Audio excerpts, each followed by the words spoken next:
Bonjour Samy. Bonjour. Une première question, c'est comment est-ce que vous êtes arrivé sur ce projet de voyage sans retour? Euh, j'ai eu un scénario qui est arrivé chez mon agent. Et mon agent m'a dit tiens, faut que tu lises ça. J'ai lu et l'histoire m'a rappelé des souvenirs.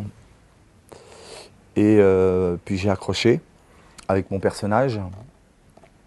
Tous les personnages, l'histoire, le début, le milieu, la fin. Et puis j'ai eu envie de partir là-dedans, quoi. J'ai dit oui. Alors, dans le film, vous jouez un flic. Mmh. Alors d'abord, est-ce que c'est la première fois que vous jouez un flic? Mmh.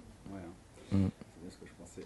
Et du coup, ça vous a fait quoi jouer un flic? Ça vous a fait marrer déjà, par principe?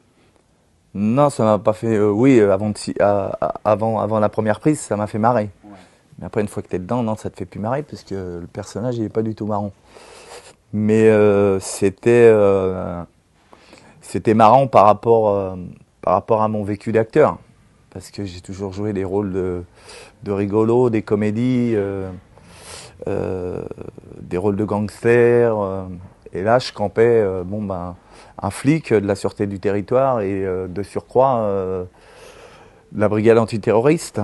Donc c'était vachement important pour moi et fallait être hyper crédible,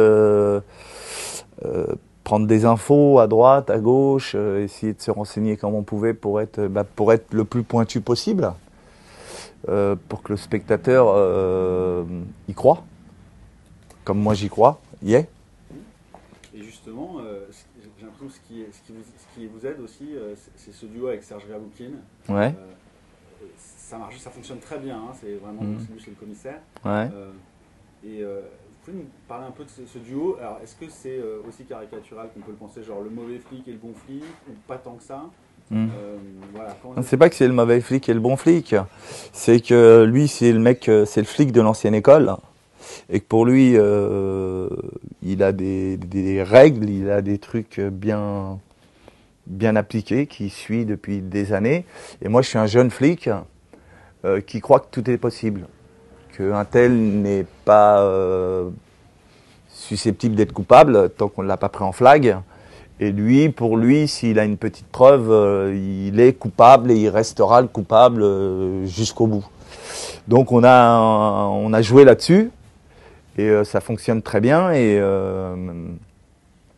c'est mon patron et puis je suis obligé d'exécuter les ordres. Alors j'essaye d'y échapper un petit peu et puis de faire un peu de laxisme parce que j'ai ma propre conviction sur telle ou telle personne ou sur les cellules terroristes qui peuvent rentrer en action à tel moment du film. Et alors je fais un peu du lait, je lève le pied sans rien lui dire, sans trop rien lui dire, tout en respectant ce qu'il veut, quoi, le but de cette opération. Et alors, vous jouez un flic qui est un peu parfois ambivalent, qui justement joue un peu parfois sur plusieurs tableaux, notamment vis-à-vis de cette fille, Nadine. Vous arrivez parfois vous l'intimidez, enfin pas violemment, mais assez fortement.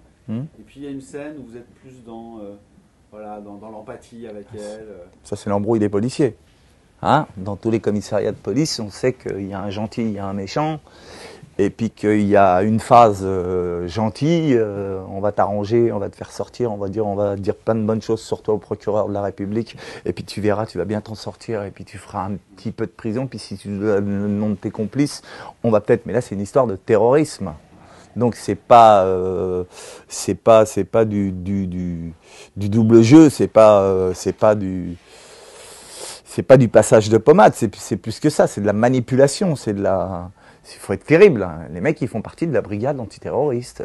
On a vu ce que ça a fait ces derniers temps avec Mérard et tous ces mecs aux quatre coins du monde qui nous pètent des bombes quand on n'a pas affaire à des guignols. Alors justement, vu qu'on en parle,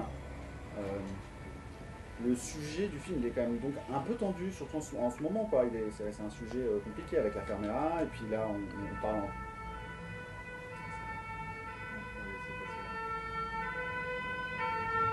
C'est rien, c'est les collègues. Donc je parlais du sujet du film, qui est, ils sont nombreux, qui est un sujet en ce moment vraiment dans l'actu.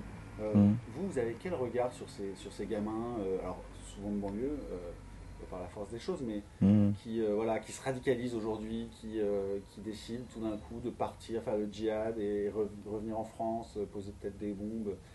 Je sais pas, je me mets pas. Je sais pas pourquoi, comment ils sont approchés, par qui ils sont approchés, comment ils sont manipulés, c'est tellement compliqué la politique, c'est tellement tordu, c'est tellement. Maintenant on dit la banlieue, pourquoi la banlieue? Pourquoi? Il y a un mec là qui habite là, ça se trouve en bas là, il fabrique des bombes toute la journée. Et on n'est pas dans la banlieue, on est rue Montorgueil, quartier chic de Paris, et ça se trouve il fabrique des bombes tous les soirs. Il va avec des potes à des réunions. On va pas les chercher qu'en banlieue. Je veux dire, pendant un moment c'était la mode, ouais, c'est les mecs de banlieue qui se révoltent, tout ça, machin. Moi, j'y crois sans y croire. Je me dis qu'il y a une forme de jeunesse, quel que soit le quartier, qui est désespéré, qui est révolté, qui est dégoûté, quel que soit d'où ils viennent, et qui se raccrochent à la religion. Alors ils tombent entre des mains de radicales, de gens qui sont sans pitié, et ils écoutent, et ils vont, et la prière, les trucs, les machins, comme ça, et tu tombes sur des mecs qui commettent l'irréparable, comme l'a commis Mérard. Mais Mérard, ça aurait pu être un mec du Trocadéro. Il aurait pu habiter au Trocadéro avec sa copine et puis avoir les mêmes idées. Et aller à la mosquée de Montfermeil. C'est pas parce qu'il habite en banlieue qu'il est plus... enfin, c'est mon point de vue. Peut-être je me gourre, mais enfin, c'est mon point de vue en tous les cas. Il vaut ce qu'il vaut, mais c'est mon point de vue. En tous les cas, c'est les actes qui sont traumatisants et pour les familles et pour tout le monde, quoi. Et alors justement, une dernière question. Quand vous avez lu le scénario, vu le sujet du film, vous n'êtes pas posé, enfin voilà, vous n'êtes pas dit à un moment, hésité une seconde à vous dire comment on va traiter le sujet, parce que... Si, ça m'a fait peur. J'ai posé des questions. J'ai dit, est-ce que ça c'est vrai? Est-ce que ça c'est vrai? Tu te poses des questions. Parce que un scénariste qui écrit un scénario, tu te dis, tu as été chercher tes infos où? Comment toi tu peux te permettre de dire ça? Tu as été chercher. Alors bon, le réalisateur te persuade et te montre des preuves que tel fait est là, et il te prouve par A plus B avec son discours, avec ses paroles, qui cherche pas à faire de la communication et à faire du théâtre, et qui veut parler d'un sujet qui lui tient à cœur, et qu'il prouve par A plus B que c'est vrai. Merci Samy. Bien, merci à vous.